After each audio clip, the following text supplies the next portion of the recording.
Welcome to Gen Z Finance. I am an older Gen Z, younger millennial documenting my personal finance journey here on YouTube, or at least I was. I have not posted a video on this channel, I think since July of 2023. The last video I did was a July 2023 budget with me, and I don't really have a good excuse for that. Some of it, I've just been really busy at work and stuff. I've gotten into like other interests and other hobbies, so this one has kind of taken a backseat. And to be honest, some of it has been, I've still been keeping up with YNAB, but I haven't been keeping up with it as much. Like there were times where I would like wait the entire month to do a budget with me with both of my paychecks. And I had so much to like catch up on. I was like, I'm not going to film this because I have so much I have to catch up on. So it was like a combination of those three things that have kind of been keeping me out of sharing my budget with you all. But I thought I would go ahead and try to get back into this. So on my screen right now is YNAB. It stands for You Need a Budget. It is the budgeting software system that I use to budget my money, and I've been using it since February of 2019.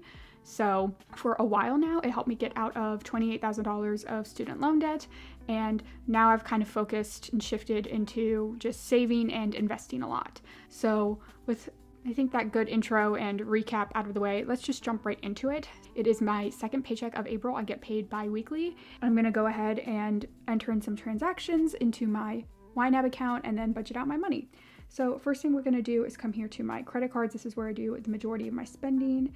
I was actually pretty good at the last time I reconciled was on February 12th. So there shouldn't be too many things. The last transaction I have is $1355.89. I meant to cancel this Panera, but then I didn't, so it went through for $12.89. And then on the 14th, I will just put this in dining for my fast food. We went out to the zoo with my sister and my little nephew, and then all right, so we'll clear that for $13.26, and then that's been the only activity. So is my account at 33632? It is. And of course, I'm just comparing this and looking at my Chase mobile app on my phone, looking at these numbers. So the last transaction I have is this $451.50, and then on April 13th, I did my taxes. I literally did my taxes like the day before. So this is going to be government, and it was taxes and pre-tax USA. I got what's called audit protection, where you pay like $20, and then if you get audited, they'll, help you out or whatever, which I probably don't need to pay for. I mean, the chances that I get audited is very small, but getting an audit from the IRS scares me, so I just always buy the protection. Okay, so that's everything for my credit cards. Now I'm gonna go into my checking account and just reconcile this last transaction I've reconciled is for this $75, then this $355.89, then my paycheck was actually $1,735.65. I did not need to pay this 99 cents on my credit card. So the other thing I have to put in here is indeed the taxes. So that's going to be April 17th, government taxes, 2023 federal owed. And it was $121, which isn't too bad. I suspected that I would have to owe a little bit. I was just hoping it would be under $200, and it was. So is my account 720872? Yes. All right, so now that all of my accounts are reconciled, we can go ahead, jump into the actual April budget and budget out this money. So you can see I already have a lot of things budgeted here in April. I budget 1 month ahead. So with the first paycheck of April, I actually went into May and took care of all of my like main bills and stuff. There's only, I think, a couple more things I have to take care of in here. So in May, I need to fund the last bit of my Roth IRA. So I have a $583.33 comes out of my checking account and goes into my Roth IRA every month. So I'm just a little bit underfunded on that. Then I wanted to take care of some of my sinking funds. We'll do $25 to car ownership and then $25 to electronics. In annual subscriptions, I'm a little underfunded here, just another $2.02. So I'll take care of that. And so these things that I'm just a little bit underfunded with, those were just things I couldn't fully cover with my first paycheck in April. And then I also want to put $30 into clothing. That's a sinking type fund that I'm trying to build up over time. that should be everything in May. So my bills to mom, so if you're new to my channel, which is totally fine because I haven't posted it in a while. So I do live at home with my mom, and the $600 covers my phone bill and my car insurance because I'm technically still under her plans, under her name. I do pay for them. It's just really she pays for them, and then I, reimburse her that money on the first of every month. And then the rest of it, about $350 is like just for groceries and utilities and basic home stuff. I can now jump back into April now that I've covered everything in May. And for my savings, I kind of, again, treat these a little bit like sinking funds. I'm going to do $125 to next year's deductible, which I actually need to update this to 2025. So with this, you can see in this line, OOP max, $4,500. So that is my out-of-pocket maximum for my medical insurance. So the most I could pay, theoretically, if I stay in network, is $4,500 for the year. So I try to always have that amount saved at the beginning of every year so I don't have to worry about any medical expenses. And then I do about $125 every month throughout the year for next year's medical deductible in case I deplete any of this out-of-pocket max. I know that's a little bit confusing. Point of it is I always want to have $4,500 available at the beginning of every year. So let's say I go to 3 or 4 doctor's appointments in 2024, that's going to be coming out of this $4,500. And then at the end of 2024, I can replenish what I've spent for this year out of this 2025 medical deductible fund. Hopefully that made sense. It makes sense to me. It's just how I've always done it. Then in travel, I'm going to do $150, and I'm then going to come over here and snooze this target. I do have a target set up that I want to put in $150 every month, but you can see I had already moved money out of this, and I moved it down here to my travel and trips category, which is where I actually spend the money. So this is more a savings bucket, and then I actually track the expenses for each trip or anything like that down here.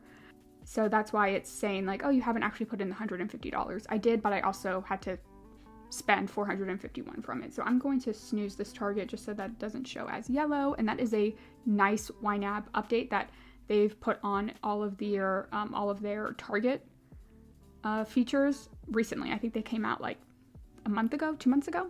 All right, so that leaves me with $1,374. I'm going to put the bulk of this. I want to get this move out fund and future house fund up to $50,000 because why not? So that's going to take $950. So this is my main savings goal, at least right now. I'm actually going to try to think about if I want to readjust my priorities on this because I'm at $50,000 and I don't necessarily have a very strong plan of when I will buy a future house to begin with. And $50,000 is like 10 times more than I need for a move out fund anyway, for when I do want to leave my mom's house. So I have a lot of things that are still undecided, still up in the air, and I don't have a solid plan on. So I feel really good about $50,000 in this account. I don't think I'll stop contributing to it yet, but I don't think I will make it like a super big priority going forward. So I've got $424 left. I want to come up here to my B-Day fund. My birthday is in May. So I'm going to go ahead and just finish this off with, I want to get us to $350. So I know that I need another $55.38 for that. That leaves me with $369. Let's go ahead and put $350 into my brokerage account. That leaves me $19.20 in ready to assign.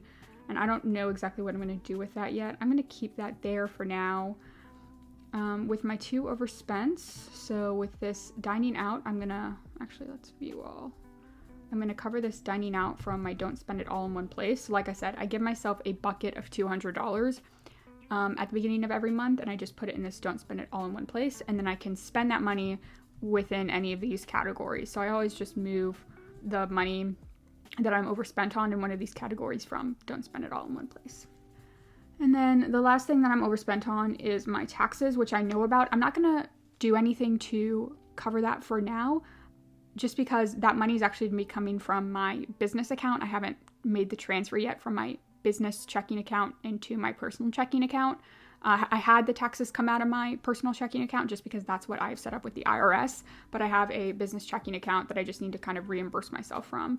So I'll take care of that like that. Actually, I can take care of how much was the audit protection plan? The audit protection plan was $19.99, and really that's not the cost of the actual taxes. So I wonder if I should put that someplace else. That's probably best because I don't want to lie to myself and say, oh, I paid $140 in taxes when I really only paid like $121. So let's recategorize that transaction as, we'll say other/miscellaneous. So it was here, and I'll say other/miscellaneous, $19.99, and then I can cover this with, I can cover most of it with what's in ready to assign. Okay, that covered all of it. I don't want to cover all of it. Okay, $19.20 there, and then I'll take the last 79 cents from living expenses. There we go. And then again here, I'm just going to come in and snooze these targets because as soon as I start spending money from it, it looks like, oh, you didn't reach your $200 target. I did. I just have already spent money from, one of the categories underneath it. So I'm going to just snooze those so they turn on as green. And then, yep, I have the $121 left in taxes, and it will just take a couple days for my reimbursement to come from my business account into my personal account. So I'm going to keep this as is for now. Okay, so I think that's a good place to stop this video for today. I have budgeted out my second paycheck of April. I do want to get another video out relatively soon going over my overall spending for 2023, just catching you all up to date. Like I said, the last video I did was in July of 2023, so I'm sure if you've been watching my channel for a while, you might be interested. Okay, well, how did your 2023 go? So I want to do that, and then also do an update on my net worth, because I like to do those videos a lot on my channel as well. If you check out any of my past videos, I have a lot of net worth videos and investing videos, so I definitely want to get a video out on that as well. So thank you all so much for watching. Sorry if this was rambling in a few places. I'm kind of out of practice with this, but I want to get back into it. But as always, I hope y'all are staying safe and healthy and that you have a good day.